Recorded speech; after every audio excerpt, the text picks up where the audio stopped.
ಸೌರಭ ಮನರೇಗಾ ಯೋಜನೆಯನ್ನು ತಿದ್ದುಪಡಿ ಮಾಡಿ ಮಹಾತ್ಮ ಗಾಂಧೀಜಿ ಹೆಸರನ್ನು ತೆಗೆದು ವಿಬಿ ಗ್ರಾಮ್ಜಿ ಎಂದು ಬದಲಿಸಿರುವ ನರೇಂದ್ರ ಮೋದಿ ನೇತೃತ್ವದ ಕೇಂದ್ರ ಸರ್ಕಾರದ ನಡೆಯನ್ನು ಖಂಡಿಸಿ ಹುತಾತ್ಮ ದಿನಾಚರಣೆಯ ಪ್ರಯುಕ್ತ ಸೊರಬ ಬ್ಲಾಕ್ ಕಾಂಗ್ರೆಸ್ ಸಮಿತಿಯಿಂದ ಶಿವಮೊಗ್ಗ ಜಿಲ್ಲೆಯ ಸೊರಬ ಪಟ್ಟಣದ ತಾಲೂಕು ಕಚೇರಿ ಮುಂಭಾಗದಲ್ಲಿ ಪ್ರತಿಭಟನೆ ನಡೆಸಿ ತಹಶೀಲ್ದಾರ್ ಮೂಲಕ ರಾಷ್ಟ್ರಪತಿಗಳಿಗೆ ಮನವಿ ಸಲ್ಲಿಸಲಾಯಿತು.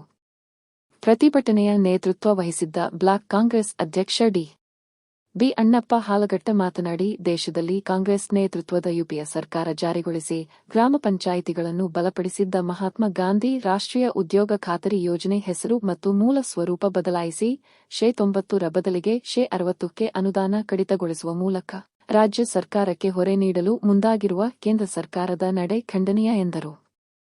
ತಾಲೂಕು ಪಂಚಾಯತ್ ಮಾಜಿ ಅಧ್ಯಕ್ಷ ಎಚ್ ಗಣಪತಿ ಮಾತನಾಡಿ, ಅಂದಿನ ಯುಪಿಎ ಸರ್ಕಾರವು ಉದ್ಯೋಗ ಖಾತರಿ ಯೋಜನೆಯಡಿ ಗ್ರಾಮೀಣ ಜನತೆಗೆ ಉದ್ಯೋಗ ನೀಡುವುದರ ಜತೆಗೆ ಆಹಾರ ಭದ್ರತಾ ಕಾಯ್ದೆ, ಸರ್ವ ಶಿಕ್ಷಾ ಅಭಿಯಾನ, ಮಾಹಿತಿ ಹಕ್ಕು ಕಾಯ್ದೆ ಮೂಲಕ ಜನಪರ ಆಡಳಿತ ನೀಡಿದ್ದು, ಈಗಿನ ಸರ್ಕಾರ ಕೇವಲ ಬಂಡವಾಳಶಾಹಿಗಳ ಪರವಾಗಿದೆ ಎಂದು ಆರೋಪಿಸಿದರು.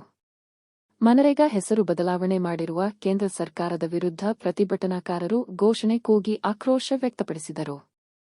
ಪ್ರತಿಭಟನೆಯಲ್ಲಿ ಮುಖಂಡರಾದ ತಬಲಿ ಬಂಗಾರಪ್ಪ, ಎಚ್.ಕೆ. ಜಯಶೀಲಗೌಡ, ಫಯಾಜ್ ಅಹ್ಮದ್, ಕೆವಿಗೌಡ, ಕಲ್ಲಪ್ಪ, ಸುಜಾತ ಜೋತಾಡಿ, ಪ್ರದೀಪ್ ಬಾಡದಬೈಲು, ಲಕ್ಷಣ ವಕೀಲ, ಶಿವಪ್ಪ ನಡಹಳ್ಳಿ, ಅನ್ಸರ್ ಅಹ್ಮದ್, ರೋಹಿತ್ ಕಣ್ಪಿ ಸೇರಿದಂತೆ ಹಲವರು ಪಾಲ್ಗೊಂಡಿದ್ದರು.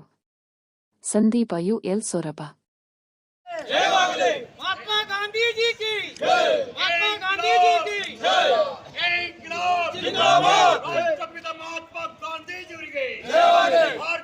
ಬಿಜೆಪಿ ಸರ್ಕಾರಕ್ಕೆ ಧಿಕ್ಕಾರ, ಮೋದಿ ಸರ್ಕಾರಕ್ಕೆ ಧಿಕ್ಕಾರ. ಅಣ್ಣ ಯಾರು ಕೇಂದ್ರ ಸರ್ಕಾರ ಬಿಜೆಪಿ ಸರ್ಕಾರಕ್ಕೆ ಕೇಂದ್ರ ಸರ್ಕಾರಕ್ಕೆ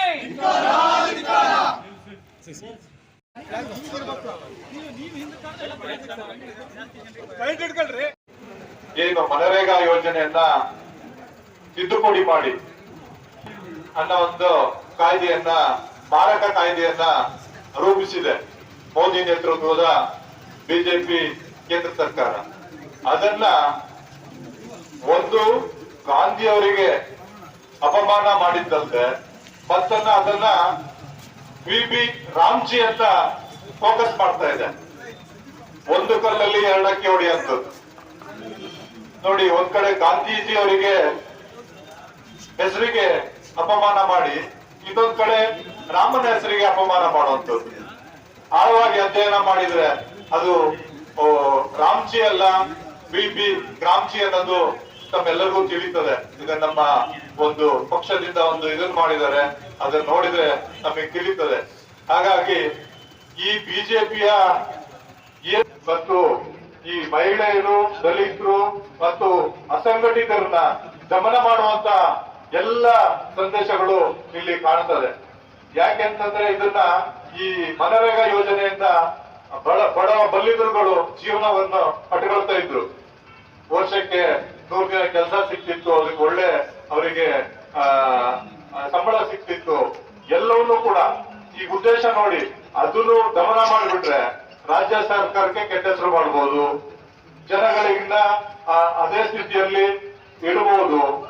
ಈಗ ಪಟ್ಟಭದ್ರ ಹಿತಾಸಕ್ತಿಗಳು ಏನು ಲ್ಯಾಂಡ್ ಲಾರ್ಡ್ಸ್ ಗಳಿದ್ದಾರೆ, ಎಲ್ಲ ಯಾರಿದ್ದಾರೆ ಅವರಿಗೆ ಅನುಕೂಲ ಮಾಡಿಕೊಡ್ಬಹುದು. ಅವರ ದುರುದ್ದೇಶ ಅದೇನೆ.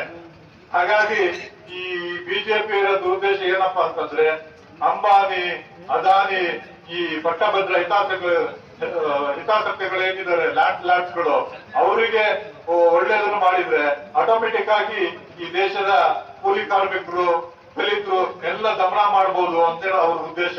ಹಾಗಾಗಿ ಯಾವುದೇ ಕಾರಣಕ್ಕೂ ಕೂಡ ನಾವುಗಳು ಇದನ್ನ ಅವ್ರನ್ನ ಮುಂದಿನ ದಿನಗಳಲ್ಲಿ ಇದಕ್ಕೆ ಇದೆ ಅದನ್ನ ಫಲಕಾರಿ ಆಗಕ್ಕೆ ಬಿಡಬಾರದು. ನಾವೇನು ಹಿಂದೆ ಮನರೇಗಾ ಯೋಜನೆ ಇತ್ತು ಅದು ಮುಂದುವರ್ಕೊಂಡು ಹೋಗ್ಬೇಕು. ಯಾವುದೇ ಕಾರಣಕ್ಕೂ ಅವರು ಹೊಸ ಕಾಯ್ದೆ ತಿದ್ದುಪಡಿ ಮಾಡಿದ್ದಾರೆ, ಆ ಕಾಯ್ದೆ ಮುಂದೆ ಬರಬಾರದು, ಅದನ್ನ ಅವರು ವಾಪಸ್ ತಗೋಬೇಕು. ಅಲ್ಲಿವರೆಗೂ ಕೂಡ ನಮ್ಮ ಪಕ್ಷ, ನಮ್ಮ ಮುಖಂಡರೆಲ್ಲರೂ ಸೇರಿ, ಕಾರ್ಯಕರ್ತರೆಲ್ಲರೂ ಸೇರಿ ಹೋರಾಟ ಮಾಡ್ತೇವೆ. ಹಾಗಾಗಿ ಆ ನಿಟ್ಟಿನಲ್ಲಿ ಮುಂದಿನ ದಿನಗಳಲ್ಲಿ ಅದಕ್ಕೆ ನಾವು ಏನು ಬೃಹತ್ ಪ್ರತಿಭಟನೆಗಳನ್ನು ಮಾಡಿ ಏನ್ ಸಂಗ್ರಾಮವನ್ನ ಅಂತ ಏನ್ ನಾವು ಇಟ್ಟುಕೊಂಡು ಹೊರಟಿದೀವಿ ಅದನ್ನ ಕೊನೆಗೊಳ್ಳುತ್ತೇವೆ. ಏನು ಮುಂದೆ ಈ ವಾರದಲ್ಲಿ ಅದಕ್ಕೆ ನಮ್ಮ ನಾಯಕರಾದ ಮಧು ಬಂಗಾರಪ್ಪನವರು ಅದಕ್ಕೆ ಕೈ ಜೋಡಿಸ್ತಾರೆ ಬಂದು. ಹಾಗಾಗಿ ತಾವೆಲ್ಲರೂ ಅದಕ್ಕೆ ಕೈ ಜೋಡಿಸಿ ಯಶಸ್ವಿಗೊಳಿಸಬೇಕು ಅಂತ ಕೇಳ್ಕೊಂಡ ಇಲ್ಲಿ ಒಂದೇ ಇರುವಂತ ಎಲ್ಲ ವಿಶೇಷವಾಗಿ ಇಂಗ್ಲಿಷರು ನಮ್ಮ ದೇಶನ ಆಳುವಂತ ಸಂದರ್ಭದಲ್ಲಿ ಅದು ವಿರುದ್ಧ ಹೋರಾಟ ಮಾಡಿ ಅಹಿಂಸೆ ಮತ್ತು ಸತ್ಯವನ್ನ ಮೂಲ ಮಂತ್ರವನ್ನು ಮಾಡಿ ಈ ದೇಶವನ್ನ ಸ್ವತಂತ್ರಗೊಳಿಸಬೇಕು, ಇಲ್ಲಿ ಬದುಕ್ತಕ್ಕಂಥ ಜನರು ಸ್ವತಂತ್ರವಾಗಿ ಬದುಕಬೇಕು ಅಂತಕ್ಕಂಥ ಹೋರಾಟ ಮಾಡಿರ್ತಕ್ಕಂಥ ಮಹಾತ್ಮ ಗಾಂಧಿಗಳು.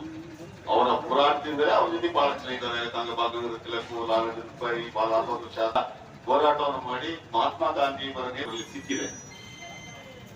ಇವತ್ತು ನರೇಂದ್ರ ಮೋದಿ ಈ ದೇಶವನ್ನು ಆಳ್ತಾರೆ, ಬಿಜೆಪಿ ಆಳ್ತಾ ಇದ್ದಾರೆ. ಮಹಾತ್ಮ ಗಾಂಧಿ ಅಂತ ಮಹಾಪುರುಷ ಈ ದೇಶದಲ್ಲಿ ಹುಟ್ಟತಾ ಇದ್ದಿದ್ರೆ, ಅಂಬೇಡ್ಕರ್ ಅಂತ ಒಬ್ಬ ಮಾನವತಾವಾದಿ ಈ ದೇಶಕ್ಕೆ ಸಂವಿಧಾನ ಕೊಡ್ತಿದ್ರೆ ಇವ್ರು ಪ್ರಧಾನಮಂತ್ರಿ ಆಗ್ತಿದ್ರ? ಸಾಧ್ಯ ಅಲ್ಲ ಮಾತು. ಅದು ಇವತ್ತು ಒಂದು ಹಿಂದಿನ ಸರ್ಕಾರ UPA ಸರ್ಕಾರ ಮೇಲೆ ಈ ದೇಶದಲ್ಲಿ ಬದುಕಕ್ಕೆ ಎಲ್ಲರಿಗೂ ಹಕ್ಕಿದೆ.